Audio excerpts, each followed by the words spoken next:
There is nothing scarier than having Justin Bieber sing the national anthem "America the Beautiful" at WrestleMania. Canadian, eh? Anyway, hey guys, what is up? I just wanted to do a video that I kind of want to do for a while now. It's my WrestleMania 27 WWE Dream Card. I kind of want to do this a few months ago, but some things have happened, and some of the people I was gonna have here aren't either employed even more in WWE. Kind of makes things difficult. And I know it's a dream card and stuff, but at the same time, it's kind of somewhat of 1% of prediction of it. But you'll see what I mean. Anyway, as you guys know, this year it's in the Georgia Dome. WrestleMania 27 in the Georgia Dome in Atlanta, Georgia. Hot Atlanta, Georgia. And it's the birth of WCW. And of course, the theme is scheduled this year to be is the Hall of Fame is going to be in WCW. Yeah, here's the fun. By the way, this is not in order. Who's one big guy that was part of WCW? Goldberg. That's right. Goldberg might be inducted in the Hall of Fame this year, and supposedly he wants to have one more match. One more. And supposedly he wants to, he might want to do a WrestleMania. Who better to have a WrestleMania match than Vince McMahon himself? The man who, I want to say killed WCW, but he actually put the icing on the cake of the death of WCW. Because in my opinion, WCW killed itself. But anyway, can you imagine Goldberg versus Vince McMahon? Imagine Vince McMahon. I know Vince McMahon has probably one of the worst WrestleMania records besides The Big Show. But imagine, back-to-back years, Vince McMahon takes on Bret Hart, he taps out. We've seen him face Hulk Hogan, we've seen him face Shawn Michaels. Imagine him facing Goldberg. Yeah, spear for Goldberg. A little jackhammer. But yeah, I just think that'd be a fun watch. It's probably gonna be like a street fight or something. But yeah. Anyway, next we got a Money in the Bank match. I don't know if Money in the Bank will still be here, because of the pay-per-view, which as of now is still the best pay-per-view in my opinion the WWE has had to offer this year. It's pretty sad. But anyway, we have R-Truth versus Dolph Ziggler versus Kofi Kingston versus Dibiase versus Cody Rhodes. Cody Rhodes. Versus John Morrison versus Alberto Delrio, Chihuahua Jalapeno, versus Tyler Rex. I know Tyler Rex, like what the hell? Tyler Rex has been actually impressing me. I know he's only been like 3 matches. And I just think this would be a fun match to watch. I think, I know you got a lot of guys who are usually on here, like John Morrison is a guy that's usually in this. Kofi Kingston's another. Dolph Ziggler, R-Truth. But, I think it'd be interesting to watch. To be honest with you, I think a guy like Kofi Kingston should win this match. Kofi Kingston, John Morrison, Morrison, Kingston, Cody Rhodes, I don't know if he's there yet. Delrio, he's getting the push of a lifetime. Rex, he's getting the big push. Dibiase, you guys know with him. Dolph Ziggler, yeah, and R-Truth. But anyway, so that's my Money in the Bank there. Then we got a Fatal 4-Way match. A Fatal 4-Way. Hope this doesn't involve Fatal 4-Way pay-per-view at all. Now, I was thinking, we need a Cruiserweight, because I miss the Cruiserweight division. I know by this time WWE wants to unify the titles, but why not have a Cruiserweight here? Have Rey Mysterio versus Evan Bourne versus Justin Gabriel versus Kaval in a Fatal 4-Way Cruiserweight. Now, if it wasn't for the stupid, TLC thing, I probably would have made a ladder match, even though we already have a Money in the Bank ladder match. But, imagine how exciting this would be to watch. I know Kaval is kind of a high flyer, kind of. Gabriel, we all see him and Bourne and Mysterio. I remember one time, it was Mysterio versus Evan Bourne on Raw. It was a pretty entertaining match. At the time, Rey Mysterio was on Raw, Evan Bourne was in ECW. But I think this would be a fun match to watch. And at this point, I don't care who would win, because this would be fun just to watch. Mysterio, Bourne, Gabriel, Kaval. I like it. Anyway, next, the U.S. title match between CM Punk and Daniel Bryan. This one's actually, rumors this match might happen sooner rather than later. But I mean, imagine these two guys. And the funny thing is, you're probably thinking, what match do I put him in? I put him in a submission match. Imagine this, a submission match of Daniel Bryan, CM Punk. Daniel Bryan with the whole label lock, CM Punk, Anaconda Vice. Now, we haven't seen the Anaconda Vice in, I don't know, like forever. But, you know, CM Punk could find a way of bringing it back. And, you know, it's a U.S. title. And this actually would be a really entertaining match. I don't think there's been a U.S. title match one-on-one in WrestleMania since, like, what? Since Cena won it in WrestleMania 20? Because I don't remember it being one of them, but I think it should be an entertaining match nonetheless. Next, we got Chris Jericho, who in this situation would be face. Yes, he would be a face in this situation. Versus Drew McIntyre. Now, I think this is what McIntyre needs. A veteran guy to face at a WrestleMania and to get a victory. Something that Sheamus should have got.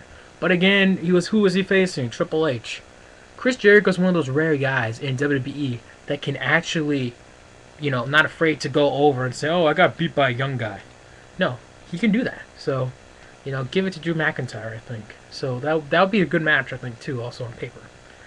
Next, we got this. Now, you're probably thinking, oh, we're going to have like a Diva Battle Royal. No, skip that. I have a unified women's tag match. Actually, we already have a unified women's championship, but whatever. At this rate, Beth Phoenix comes back, and she comes as a heel. Because in my opinion, Beth Phoenix is so much better as a heel than a face. Beth Phoenix the heel here. I'd say she's the champion by here. Versus Natalya Neidhart. Imagine, two of the best that the women in the Divas got. This is the best the Divas got to offer, wrestling wise. Beth Phoenix, Natalya. I would watch that. I really would.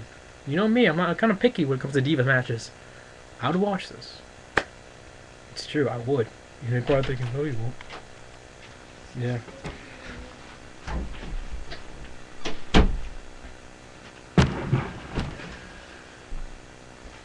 Anyway, next you have kind of a tag team title match. You got Usos versus David Otunga and Heath Slater. Now, I would have had Justin Gabriel on here, but I guess you could have somewhat of a storyline that, you know, maybe that Heath Slater, let's just say, God forbid, Nexus is still around, that, you know, Wade Barrett, he forgives David Otunga, says Justin Gabriel, screw you, kicks him out of Nexus, and puts David Otunga, the tag team champion, along with Heath Slater.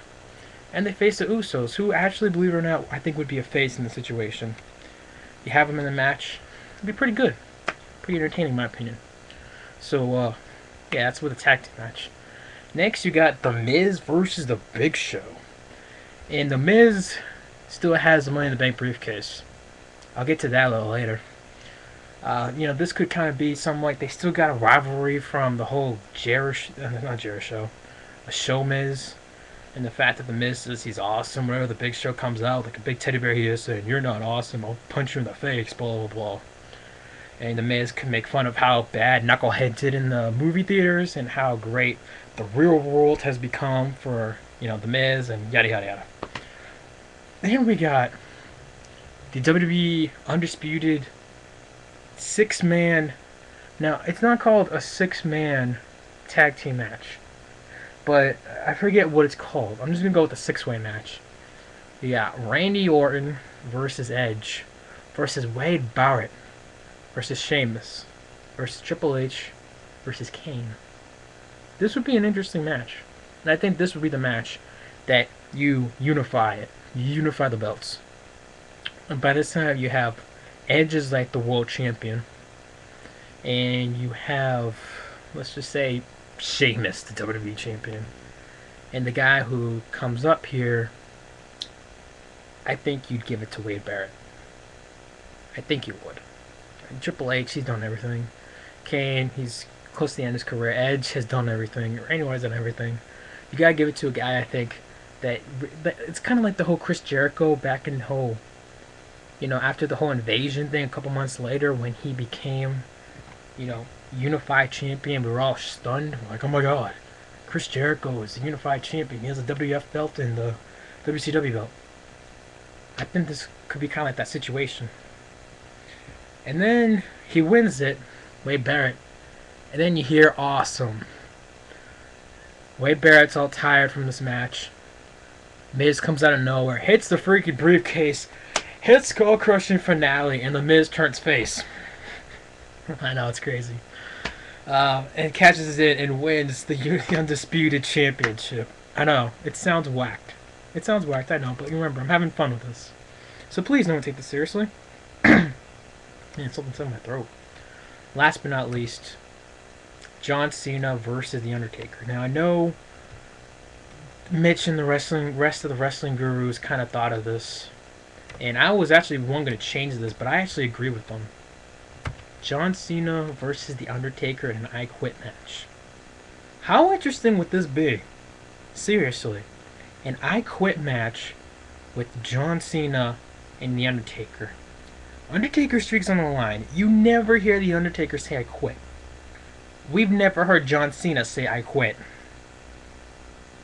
Something's gotta give. John Cena says he quits. Undertaker loses a streak. Something's gotta give. I'd watch it. You know me, I ain't a fan of that man over there, John Cena. I respect the guy out of the ring, don't respect him in the ring. But you know what? I'd watch that. And you know how, if Vince McMahon wants to be smart and make a good business deal, you put this match. You put this match on paper. I know freaking is like, oh, you could put The Miz, you could put Sheamus, yada yada yada, Sting. You put John Cena in there. You put in the guy who's supposed to be the quote-unquote face of the franchise, your top guy, even though Randy Orton's looking more of the top guy than John Cena recently. You put him in the match. You put this man right here.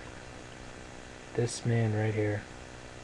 You put that man against The Undertaker at WrestleMania in an I Quit match where the streak's on the line versus John Cena's pride of never giving up, never say never. I'd buy that.